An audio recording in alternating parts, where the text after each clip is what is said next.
का प्रयोग अयोध्या में किया। मुझे लगता है वो राजा बने अयोध्या में बाद में, और बन गए तो बन गए, राम श्री राम बन गए तो बन गए। मुझे लग रहा है कि आज हमें श्री राम को अपना आदर्श मान करके, और हमारी सरकार, हमारी पार्टी, हम सांस्कृतिक राष्ट्रवाद के उत्थान के लिए लगातार काम करते हैं। हमारे लिए राष्ट्र प्रथम है, फिर संगठन, फिर व्यक्ति, लेकिन औरों के लिए पहले व्यक्ति परिवार, फिर संगठन, और उसके बाद देश और राष्ट्र की परंपरा। अंतर यही है। और मुझे लग रहा है कि नरेंद्र भाई मोदी, आप देखते हैं बिहार के प्रति उनका कितना प्रेम है। लगातार वो बिहार को देख रहे हैं, बिहार के विकास को लेकर के भी उन्होंने जो बिहार को लगातार पैकेज देने का काम किया है। 10 साल के अंदर में बिहार के में चौतरफा विकास हुआ। डबल इंजन की सरकार चल रही है। बीच के कालखंड में कुछ गति में अवरुद्ध हो गया था, कुछ क्या कहते हैं कि एक्सीडेंटल गाड़ी थोड़ी सी पटरी से उतर गई थी, जिसका खामियाजा हम सबको, बिहार वासियों को भी भुगतना पड़ा था। लेकिन अब बिहार फिर लीक पर आकर के डबल इंजन की सरकार बिहार में विकास की सरकार चल रही है। और जो आज से वर्षों पहले बिहार के अंदर हम सभी कलंकित होते हैं, जहां लोकनायक जयप्रकाश नारायण जी 1974 में इसी बिहार की धरती पर छात्र आंदोलन का नेतृत्व किया। वो स्वयं 8 अप्रैल 1974 को मुंह में पट्टी लगा करके, जब आंदोलन 18 मार्च का हिंसक हो गया था, कम्युनिस्टों ने और कई कांग्रेस के लोगों ने आगजनी किया, हिंसक आंदोलन हो गया, गोलियां चली, मारे भी गए, लाठियां चली, हम सब लोगों का हाथ भी टूटा।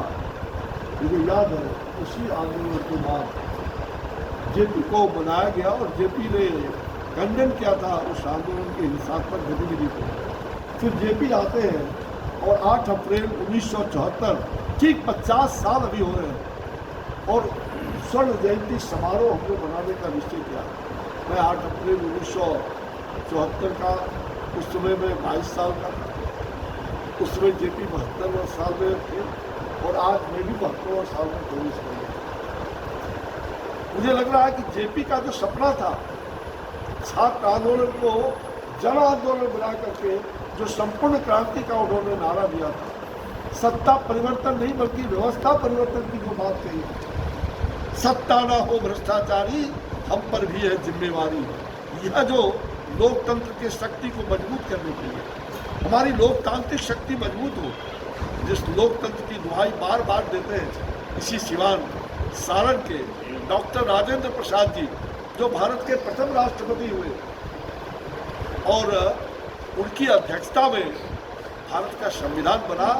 डॉक्टर भीमराव अंबेडकर जी उस संविधान समिति के लिए अनहनर है, और उन्होंने इस संविधान को रचना किया जो आज देश के अंदर हमारा संविधान है। बार बार इस प्रकार की बात हमारे कांग्रेस और उनके जो पिट्ठू चट्टे बट्टे के लोग हैं, ये लोग बार बार भारतीय जनता पार्टी पर हमारे ऊपर इस प्रकार का आरोप प्रत्यारोप नाहक करते हैं। ये दुर्भाग्य है देश का। जिस कांग्रेस ने 74 आंदोलन के बाद देश के अंदर आपातकाल लगाने का काम किया, हमारे जैसे हजारों छात्र युवा राजनीतिक नेताओं को जेल के अंदर बंद करके और उनके ऊपर कुठाराघात किया, आज वो कांग्रेस जो आपातकाल देश के अंदर लगा कर, मुझे याद है 25 जून 1974, जिस दिन रामलीला मैदान दिल्ली में लोकनायक जयप्रकाश नारायण जी ने देश भर के लोगों को संबोधित करके कहा था कि हमें भ्रष्टाचार से लड़ाई करनी है, हमें तानाशाह से लड़ना है, हमें लोकतंत्र को बचाना है।